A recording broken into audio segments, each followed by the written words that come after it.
So originally I was going to start the first episode of a brand new series I'm going to be doing on my channel called Throwback Thursday MOS, which I of course would look at some of the things that happened in the past in MOS, and I was going to look at the 1996 MOS season, which was the inaugural season of Major League Soccer. But because the fact that the Gold Cup roster was announced today and that I have to make a video about it, that's why I decided to just I'm going to postpone this video, talk about the 1996 MOS season and the inaugural season of MOS until next Thursday, and that's when I'm going to start the series. And I'll explain a little bit more about this series next Thursday once I, of course, begin doing it.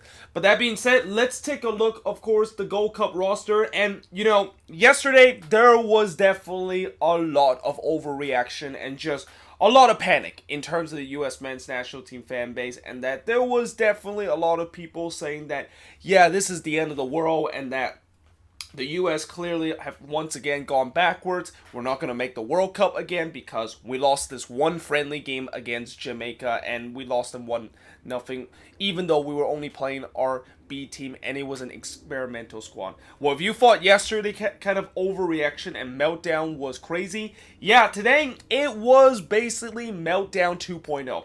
After when this roster was announced, a lot of U.S. men's national team fans absolutely freaked out about this roster and absolutely pissed off of the way how bad this roster is. And a lot of them think that this is the worst roster that any U.S. men's national team coach has ever handled it. And the fact that there is just way too many MOS players in the U.S. men's national team, that kind of makes it why it was such a bad roster. First of all, I understand that in the past, with some of these MLS players going into the U.S. men's national team and they don't really have a lot of success, and usually most of these guys that play in Europe tends to be a little bit better than the players that currently plays in MLS. But knowing the fact that that was a couple of years ago and that now MLS is definitely different than what it was a couple years ago, not only in terms of the competitiveness, but also the players certainly are getting better than ever we have seen in the league. I feel like, right now, I just feel like the overreaction is just uncalled for. And that I said this yesterday, and I'm going to say it again. There's no way I am going to judge this team, and there's no way I'm going to immediately dismiss this team and say that they're not going to make the World Cup or even getting out of the knockout stage because of the fact that we lost one friendly game against Jamaica, which we were experimenting, and the fact that we put a roster that, isn't very good because we haven't played a game yet. Like, I don't think anybody realized that none of these players has actually played one Gold Cup game. Until if these players actually play one Gold Cup game or even a couple of the Gold Cup game and a couple of competitive U.S. men's national team matches, then I will draw a conclusion about this team, and then I will draw a conclusion of whether or not if it was a great idea for us to hire Greg Berhalter in the first place, and that we should have probably, like, if he does not do well, maybe then the people that said that, well, we should have gone with a European coach, and we should have gone with Tata Martino, who's now coaching with Mexico. But until then, I'm not going to say that this team is clearly not good enough in terms of moving on into the knockout stage of the Gold Cup or even winning the whole thing. And, I do agree that there are some weak spots in this area, which that's why I'm going to get into the video. But first of all, let me talk about who made it the cut in terms of the Gold Cup roster. We have three goalkeepers that made it the cut. They are Sean Johnson from NYCFC, Tyler Miller from LAFC, and Zach Steffen. And I put TBD because I know on the MLS Soccer website it said that he's still with the Columbus Crew, but he played his last game with the Columbus Crew in the last one. So, he, of course, is technically kind of a Man City player, but there's been report the fact that he is going to be going to Fortuna Dusseldorf, and that, of course, report is still not confirmed. So that's why I put a TBD marker of the fact that, we don't know exactly if he's actually going to be going to Fortuna Dusseldorf on loan from Man City, or the fact that he's going to go with another team on loan, or even more unlikely, he's going to actually stay with Man City. Then you have Tyler Adams that is, he of course currently plays with RB Leipzig, and then you got Omar Gonzalez that is currently playing with Atlas, but soon he is going to be a TFC player after the transfer window of MLS opens again. Then you got Nick Lima playing for the San Jose Earthquakes, Aaron Long playing for the Red Bulls, Daniel Lovitz playing for the Montreal Impact, Matt Miazga, and I put Nance on here because I know on the website it says Chelsea, but I think he is going back to, like, he was on loan with Reading throughout the last couple of months, but since his loan is now ended, I think he is going back to Nantes, where of course he's still currently on loan with Chelsea, so that's why I put Nantes there. Then you got Tim Reen, who currently plays with Fulham. Walker Zimmerman play with LAFC. Michael Bradley with Toronto FC. Dwayne Holmes play with Derby County. Weston McKennie playing with Schalke. Christian Pulisic now with Chelsea. He's no longer with Borussia Dortmund, as you know, he of course his kind of temporary loan deal with Borussia Dortmund after Chelsea of course secured his deal back in the winter transfer window is over. Now he's officially a Chelsea player. Well, Will Trapp, of course, currently play with the Columbus Crew. Josie Altidore currently play with TFC. Paul Arriola plays with DC United. Tyler Boyd currently play with Victoria Guimaraes. Jonathan Lewis currently plays with Colorado Rapids. Jordan Morris play with Seattle Sounders. And Jarzy Zardes currently play with the Columbus Crew. So you got 1, 2, 3, 4, 5, 6, 7, 8, 9, 10, 11, 12, 13 player. 13 out of the 23 players that is in this Gold Cup roster is going to be MLS player, and which of course is more than half of it. And that of course is where, you know, the overreaction started to come, because people think that there's too many MLS player in this roster, and that, you know, from what we've seen in the past when we put MLS players in a Gold Cup roster, it definitely has not gone well. But as I said in my argument, I think MLS has gotten a lot better, and some of these players, they're decent kind of MLS player. Well, some of them clearly are not, and I of course will highlights into it. But looking at the goalkeeper position, obviously we're gonna have 3 goalkeeper. Obviously Zach Steffen, unsurprisingly, he of course is in this roster and most likely is going to be our starter, and most likely could be our starter for a very long time. Now, one goalkeeper that is missing there is going to be Ethan Horvath. I thought Horvath was going to be going with the U.S. men's national team, but he is currently suffering an injury, so that's why he's not in there, which that leaves Tyler Miller and Sean Johnson as the reserve goalkeeper. I'm a little bit surprised Sean Johnson got called up for this Gold Cup, because, you know, he hasn't had a very good season with NYCFC. Like, there's been a couple of shaky moments that he has. Like, a lot of people would originally say Tyler Miller as the guy that, you know, the kind of question, why is he with the U.S. men's national team? But I thought Tyler Miller this year, he's definitely gotten a whole lot better than he was last season. But as for Sean Johnson, that is just not the case. He's kind of been a little bit shaky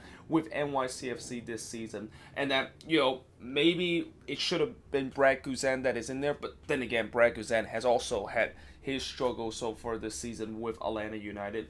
But then you look at the defense, where of course we got Tyler Adams, Omar Gonzalez, Nick Lima, and all bunch of them. The guys that I like on the defense, obviously Tyler Adams, which I feel like he probably fits more in the midfield role than he is playing in the fullback role. I know right now Greg Berhalter wants Tyler Adams to play in that fullback role because we just don't have any fullbacks in this team, or at least a good fullback in this team. But still, I just think that his natural position is going to always be in that central defensive midfield kind of role, which I'm a little bit surprised the fact that they shift him to the fullback role. And let me know in the comments below if you of course watch Bundesliga, which I actually don't watch a lot of Bundesliga, if any, and I probably should, because most of the U.S. men's national team player that is currently playing in Europe is playing in the Bundesliga. But if you if you of course watch a lot of RB Leipzig, let me know in the comments below, where exactly do RB Leipzig play Tyler Adams? I'm assuming it's not in the fullback position, because he's not really a fullback. I mean, I know he has played during his time with the Red Bulls, but still, you know, I feel like it's kind of weird just to like put him in the fullback role when he's more effective in the midfield role.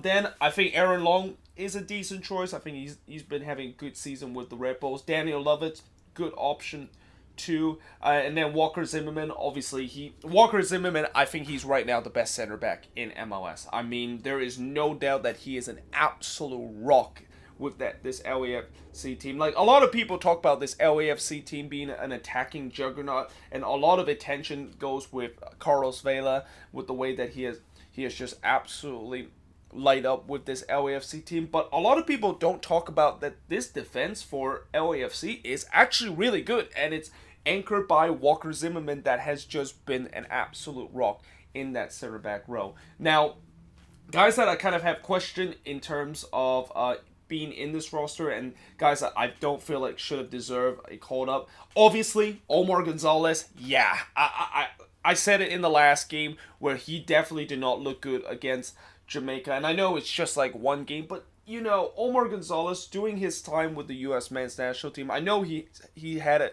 a pretty good start with this national team, and he has the experience, but in the last couple of appearances that he has with the U.S., he has not looked good whatsoever. Nick Lima,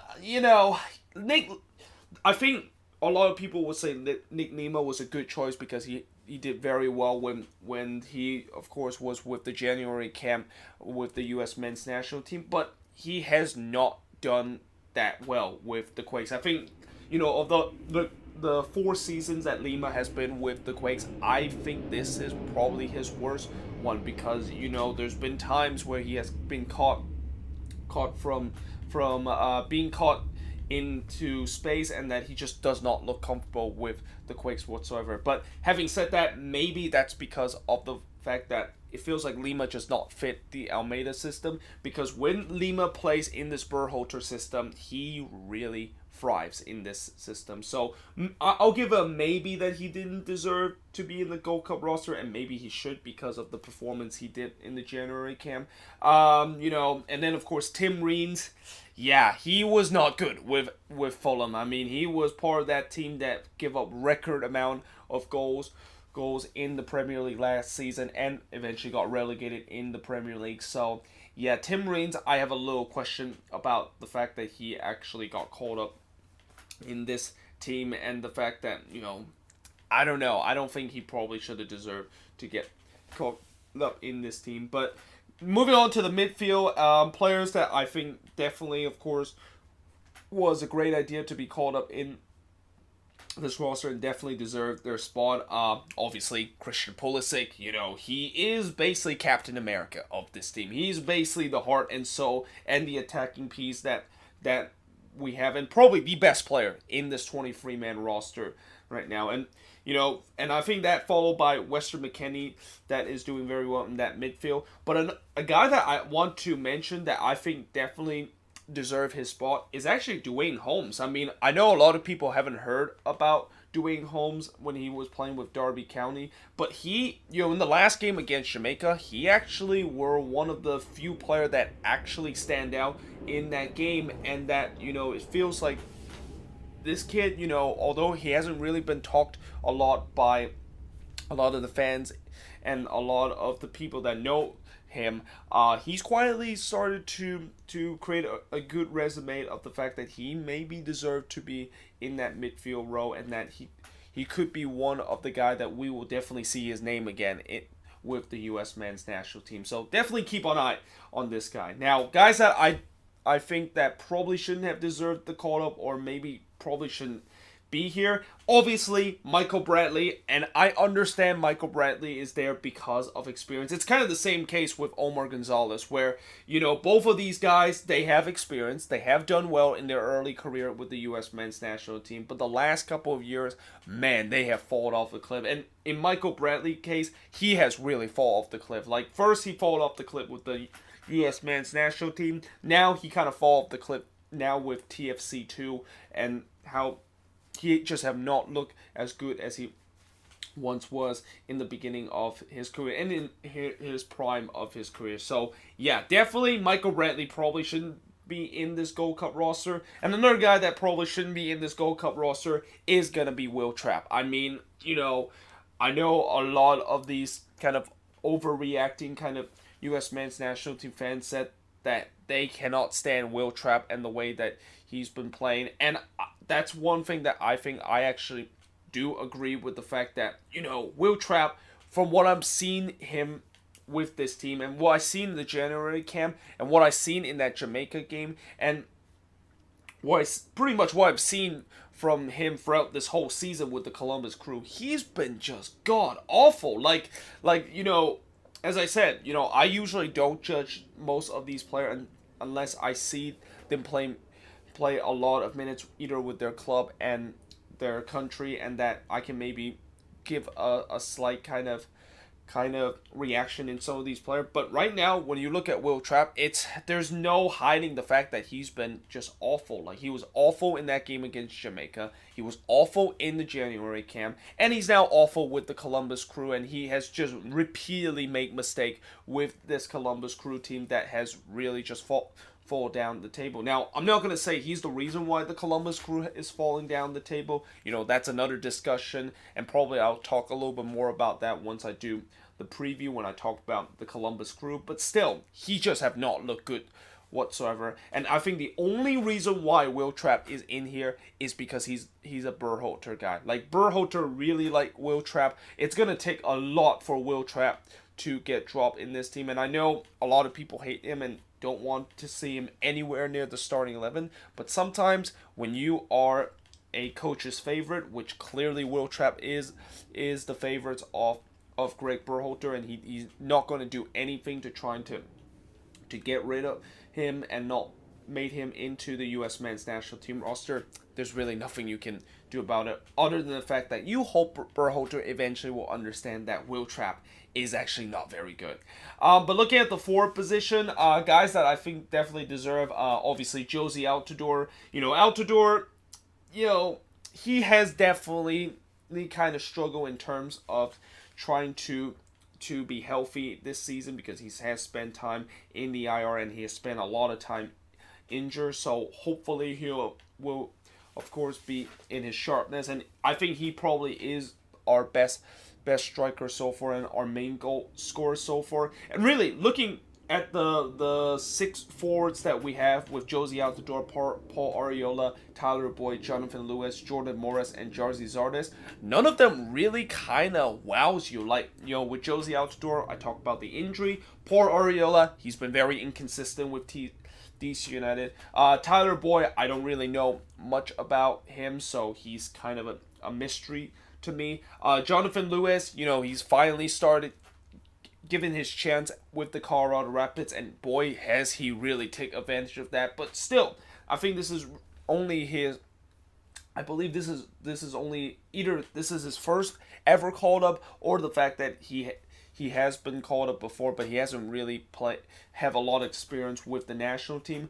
Jordan Morris, after a hot start, he has really cooled off with the Sounders team. And Jarzy Zardes, well, yeah, Jarzy Zardes basically this season has gone back to his old form, which is that he is not very good with the Columbus Crew. Like, he's part of that team that just cannot score right now. And with Zardes being the main goal scorer of that team, with him not producing, that is one of the big reasons why the Columbus Crew is not scoring this season. So I think when you look at the striker position, that I think is probably the biggest concern. And that's where I feel like a lot of people are really kind of panicking, because really there is not, like, when you look at these five guys that is going to be in the Gold Cup and that there are our main attacking pieces, none of them really stand out to you. And I don't know why Bobby Wood did not select this year Gold Cup roster, because Bobby Wood usually are kind of a regular, but I'm guessing he's not really having a good season so far, so that's why he is left out. But other than that, that is really the area that I think I'm concerned. I think the defense is pretty decent. I think it's going to be decent enough where we are not going to be very leaky at the back. The midfield, I think it's pretty decent, although I'm worried if Will Trapp is going to be in the starting 11. That's when I am going to really be a little bit worried about how this midfield is going to run. But I think the attack is my biggest concern. And goal scoring is going to be my biggest concern with this team, because when I look at this team, I just don't see a lot of goal scorer. Like maybe Pulisic is going to be the main goal scorer, but we can't just keep relying on him, and he's going to be like the one that's just going to single-handedly carry this team. We need some other goal scorer on this team, and hopefully Josie Altidore can maybe put a little bit pressure off of Pulisic in terms of the goal scoring. But other than that, that is really kind of one of the concern I have with this team coming into the Gold Cup. But having said that, like I said, I haven't seen how this team is gonna work, and I don't know exactly what Greg Berhalter is gonna do with this Gold Cup.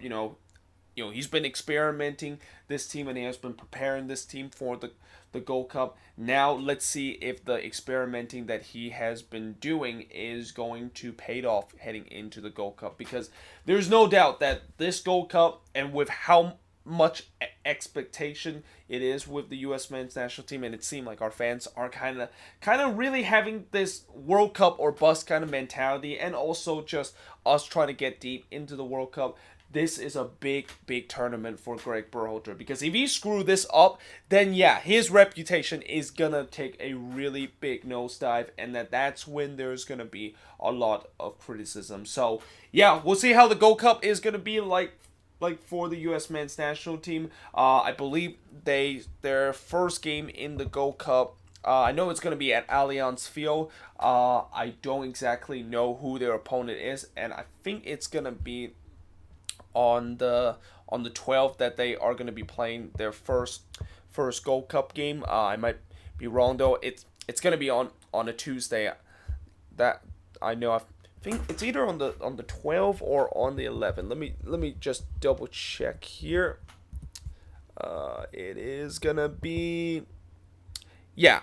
Or no, it's going to be on the 18th. I don't know why I said it's going to be 11. The Gold Cup actually doesn't start on the 18th, and it is going to be at Minneapolis, and it's going to be against Guyana. So yeah, let me know in the comments below, what do you think of this roster? What do you think is the players that definitely deserve to be called up, and what are the players that you think that probably shouldn't have deserved a Gold Cup roster spot? And also, what is your biggest concern with this team, and what's the weakness of this team? The weakness, I think, is going to be goal scoring and on the attacking end, and the strength, I think, is going to be on that defensive side and maybe on that midfield side. But let me know in the comments below, what do you think of it? And yeah, I hope to see you guys next time.